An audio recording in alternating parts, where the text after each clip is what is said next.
Bonjour chers abonnés, j'espère que vous allez bien. Aujourd'hui, c'est un nouveau jour. Bon, c'est le même jour que si j'ai porté le même habit là, pro, c'est pas que j'ai pas d'habit, hein. C'est le même jour que j'ai tourné l'autre vidéo de primaire, quoi. Ok, merci.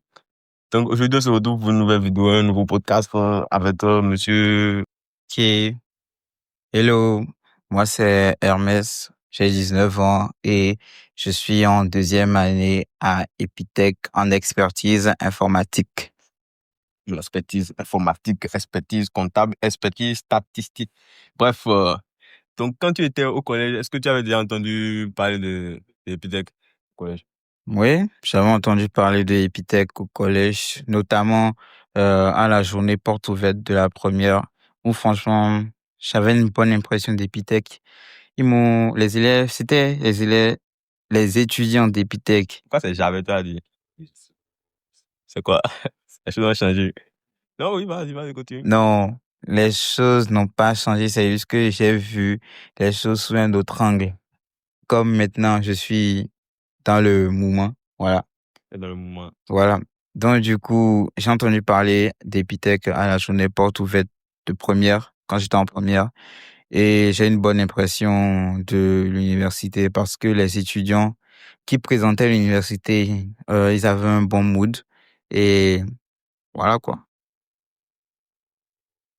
Ben voilà. Euh, Quand tu étais au collège, qu'est-ce que tu voulais faire? Est-ce que tu savais déjà directement depuis la sixième que tu voulais faire informatique? Tu codais déjà les C++, Java, JavaScript, PHP, tout. Il tapait les lignes de code, tout, tout. Non, pas du tout. Je n'ai jamais, même d'ailleurs, c'est parce que j'ai fait Epitech qu'on m'a acheté mon premier PC. Sinon, Jamais je n'avais même pas de PC déjà de tu base. savais pas comment mettre mot de passe sur ordinateur. Voilà. Ça va. Ensuite, je n'avais jamais codé de ma vie et je ne savais pas non plus ce que j'allais faire après mon bac. C'est plutôt sous orientation parentale que je suis à Epitech. Et voilà quoi. Sinon, franchement, je ne savais pas du tout ce que j'allais faire après mon bac. Même actuellement, si on m'enlève des textes, je ne saurais toujours pas quoi faire hein, après le bac. Donc, Après le bac et tout, comment s'est passé les inscriptions pour être à Epitech? Et quelles sont les filières qu'il faut d'abord faire préalablement avant de pouvoir venir s'inscrire à Epitech? les filières ou le diplôme du bac. Et oui, genre, les séries, genre Les A, B, séries à C, Epitech. D. Non, genre, si par exemple, tu as eu un bac A ou bien un bac F4 ou bien un bac G2, est-ce que tu peux faire Epitech ou bien il faut forcément que la personne peut faire une série scientifique? Ok, du coup, par rapport aux séries du bac, toutes séries confondues peut aller à Epitech, que ce soit série A, série B, série G2, F, tout ce que vous voulez. Tout le monde est éligible à Epitech. Il y a même des gens qui ont fait la A ou la B et qui s'en sortent mieux que moi qui ai fait un bac D quand même. Donc voilà. Après, maintenant, au niveau des inscriptions, les inscriptions se font surtout en ligne. Là, je vous orienterai plutôt à guetter enfin, allez sur Internet et tapez epitech.bg ou bien Epitech Bénin. Vous allez regarder, il y aura forcément un formulaire à remplir pour pouvoir s'inscrire. Et voilà quoi. Ou soit, vous allez juste sur Instagram. À un moment donné, à une période donnée de l'année, ils vont mettre inscription, ou bien, ouais, inscription pour le bachelor 2025, 2020. 26, ouais. Non, Ouais. c'est le bachelor, c'est sûr. Bon, ce qui est sûr de cette année. Donc voilà. Donc à un moment donné, ils vont mettre l'inscription en ligne. Vous allez vous inscrire et on va vous convier à passer un test. On va vous envoyer un mail et on vous dira que vous êtes convié à tel jour dans les locaux d'Epitech pour passer un test. Comment était ta première année quand tu es arrivé à Epitech, l'ambiance, les débuts et la fin de la première année, comment ça s'est passé? Ah, euh, la première année, franchement, c'était chaud. C'est toujours chaud, ouais, mais c'était quand même chaud. Parce que je suis entré dans un univers très différent de la plupart des universités et de tout ce qui était des cahiers. Ou déjà, et peut-être qu'il n'y a pas de cahier. Il n'y a pas de fourniture scolaire. La seule fourniture, c'est ton PC. Déjà. Donc, tu ne feras que coder avec ton PC. Tu peux acheter un cahier ou un stylo pour peut-être écrire des algorithmes ou des pseudocodes, mais principalement, c'est le PC que tu vas utiliser. Après, franchement, ma première année d'abord, il y a ce qu'on appelle la piscine. La piscine, pour ceux qui en ont entendu parler. Pour ceux qui ne savent pas c'est quoi la piscine, c'est une immersion dans le langage C. Voilà quoi, c'est ce que je peux dire. Maintenant, la fin de ma première année, c'est ça que tu as dit, non? Oui, la fin de la première année. C'est rien. La fin de ma première année, j'avais un peu zaillé au niveau des critères pour réussir. Pour passer en classe supérieure, il y a un critère que j'avais raté. Donc, du coup, j'ai dû partir en rattrapage. Et franchement, le rattrapage, c'était très chaud. Je ne vais pas donner trop de détails par rapport à ça parce que franchement, c'était très, très, très, très, très, très, très chaud. Mais bon, j'ai aussi un peu déconné en rattrapage, mais bon, j'ai pu réussir l'année et voilà quoi. J'ai déjà brisé que je suis pas nul. Je suis pas nul, je suis moyen.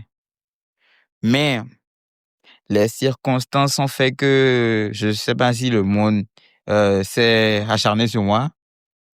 Mais voilà quoi. Mais ce qui est sûr, j'ai réussi la première année et actuellement la deuxième année. C'est toujours chaud, hein. Franchement, je sais pas si vous avez remarqué, je suis un peu fatigué, mais voilà quoi. Sinon, ça va. Sinon, par rapport aux matières, vous faites combien de matières? Est-ce que c'est pas crédit, ça fonctionne bien? Comment on passe en classe supérieure? Comment le système Il n'y a pas de matière à Epitech. Faut travailler. C'est plus une approche de projet ou une approche, oui, approche de projet. Je voulais dire APC, approche par compétence. Ça, c'est les trucs de collège, ça. Bref, ça, c'est plutôt des projets. Vous allez faire des projets et vous allez plus travailler sur beaucoup de projets. Au moins 15, hein, si je dis pas de conneries. Au moins, si c'est trop petit, 15 projets. Donc voilà. Maintenant, les critères pour réussir à Epitech. Il faut d'abord réussir les modules. Et dans les modules, il y a des projets dont je vous avais parlé. Il y a le projet maths, projet CPE, projet PSU. Plutôt, module maths, module CPE, module PSU, le module de com pro, les KitKat aussi, qui sont aussi des modules. Et voilà quoi. Maintenant, vous devez, pour réussir la première année, vous devez avoir 60 crédits. Les 60 crédits sont départagés dans les modules.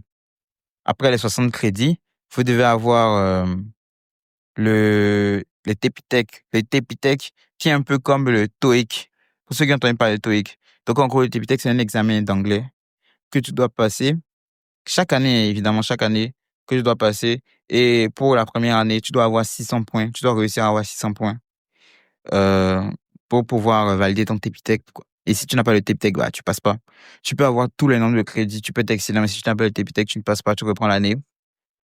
comment se passent les stages? Est-ce que c'est forcément un travail avec vous, vous allez en stage ou bien chaque année vous avez des stages obligatoires ou bien c'est ce que chacun veut faire seulement? Déjà, à la fin de la première année, on commence directement la deuxième année. Et la deuxième année se débute par un stage de 4 mois, euh, full time en entreprise. Et voilà. Au niveau de la deuxième année, les stages ne sont pas obligatoires. Et à partir de la troisième année, il y a une période où vous serez en alternance, 3 jours 3 jours en entreprise et 2 jours à l'école. Et après, ça sera full time en entreprise. Donc, c'est à peu près ça. Et l'ambiance dans l'école, comment, donc, qu'est-ce que vous faites? Ouais, bon, là, on laisse les cours, les projets, tout ça. Les activités extrascolaires, est-ce que vous avez des équipes de basket, des équipes de foot? Qu'est-ce que vous faites comme activité? Oui, il y a des équipes de foot, il y a des équipes aussi de basket. Les activités extrascolaires se déroulent, la plupart des activités extrascolaires, c'est-à-dire tout ce qui est basket et autres, ça se déroule le jeudi soir à partir de 15 heures. Voilà. Ensuite, comme activité foot, basket, on a du MMA aussi. Oh. Oui, oui, du MMA, parce que le coordinateur d'Epitech, Monsieur Wanilo Medegan, il fait du MMA.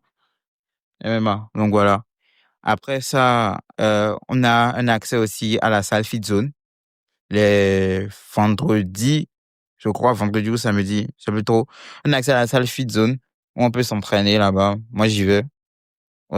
Ensuite, comme activité, il y a aussi la danse qui se fait. Je pense ouais, c'est tout comme activité extrascolaire. de mémoire, hein. Il peut y avoir 2, 3 que j'ai omises. Ils vont me corriger dans les commentaires. Mais bon, Vous voilà. faites des chill, il y a des chill que Epitech organise spécialement, genre, pour les fins d'année, les fêtes, tout ça. Ah, le chill d'Epitech, là, ça a toujours été bien, hein. C'est toujours bien fait. Ils ont bien organisé la dernière fois, franchement, j'ai bien aimé ça. Mais franchement, ils organisent toujours bien les trucs, c'est toujours bien fait. Et voilà, quoi. Ils font des chills. On fait aussi des sorties, par exemple, à la fin de la piscine, on fait des sorties. Après la piscine aussi, on a fait un chill sur le thème de Halloween. Après ça, on fait des fois des journées de détente.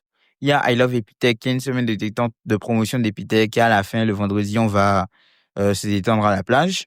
Après, je pense que peut-être à la fin de l'année, il faut faire aussi un autre chill. Et voilà, quoi. Ouais. Mais sinon, franchement, ils organisent bien les trucs, hein. Ils font ça bien. Donc, alors, quels sont tes projets pour l'avenir quand tu vas finir Epitech, quand tu auras fini la licence et tout ça? Mes parents veulent que je fasse un master. Mais franchement, j'ai la flemme. J'ai la flemme de fou malade. Mais bon, je pense qu'après Epitech, soit je vais faire une formation soit en e-commerce trading ou dropshipping. Après, je pense aussi aller faire des stages professionnels, toujours à MTN Bénin, voilà. Parce qu'ils donnent bien à manger, hein. Et ouais, j'espère quand même aussi travailler à MTN Bénin. Parce que j'aime bien aimer l'ambiance. Et franchement, oui, j'ai vraiment bien aimé l'ambiance. Travailler dans le secteur de la communication, c'était vraiment intéressant. Donc, mes projets d'avenir, faire une formation en e-commerce et après, travailler à MTN. Si tout se passe bien, franchement. Voilà. Moi, voyager, ça me plaît pas, hein. Je suis bien là où je suis. C'est pas que. Il y a des gens qui ont le délire de voyager, tout ça, ils aiment bien voyager. Moi, je suis bien là où je suis. Je suis franchement tranquille au Bénin. Mon message de fin.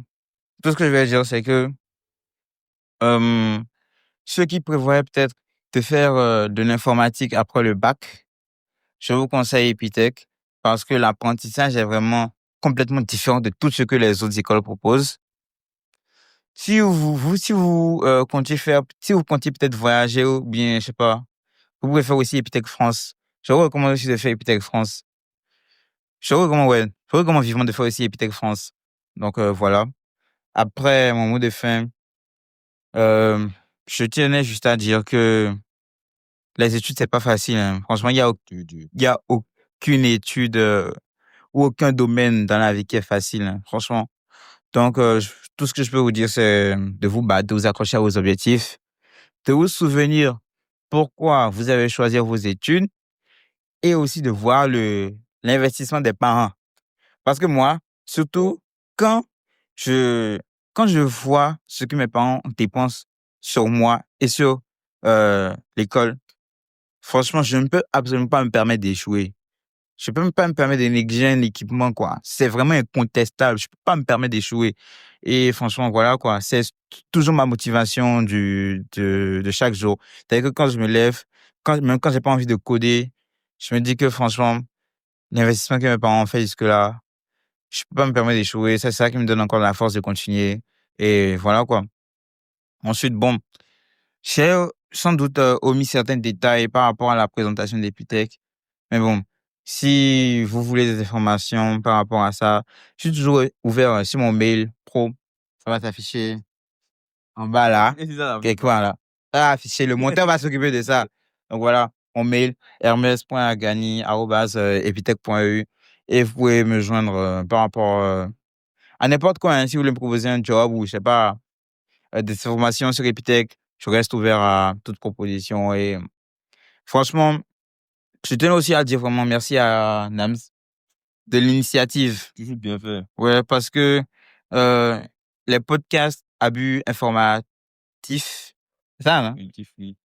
Des podcasts à but informatif, franchement, c'est vraiment intéressant pour surtout les élèves qui sortent fraîchement du bac ou en premier, ou qui sont en première ou en seconde, qui se posent des questions par rapport à certaines écoles, d'avoir une idée par rapport à ça et d'avoir aussi des personnes ressources à qui poser des questions ou qui peuvent laisser leur contact. Et franchement, c'est une très bonne initiative pour la jeunesse béninoise. Et voilà, quoi. Fort aussi, hein. Soutenez-le. Je suis tout le Faut temps. mettre les cœurs, faut mettre les Mettez cœurs. les cœurs, mettez les cœurs. Donc Faut voilà. mettre les cœurs. Donc franchement, merci à Nelson pour l'initiative. C'est toujours bien fait. Toujours bien fait. Donc voilà. Donc, on se dit toujours bien fait. Et on se retrouve pour une prochaine vidéo. Et cette fois-ci, il y aura quand même des filles parce qu'il y a trop de garçons.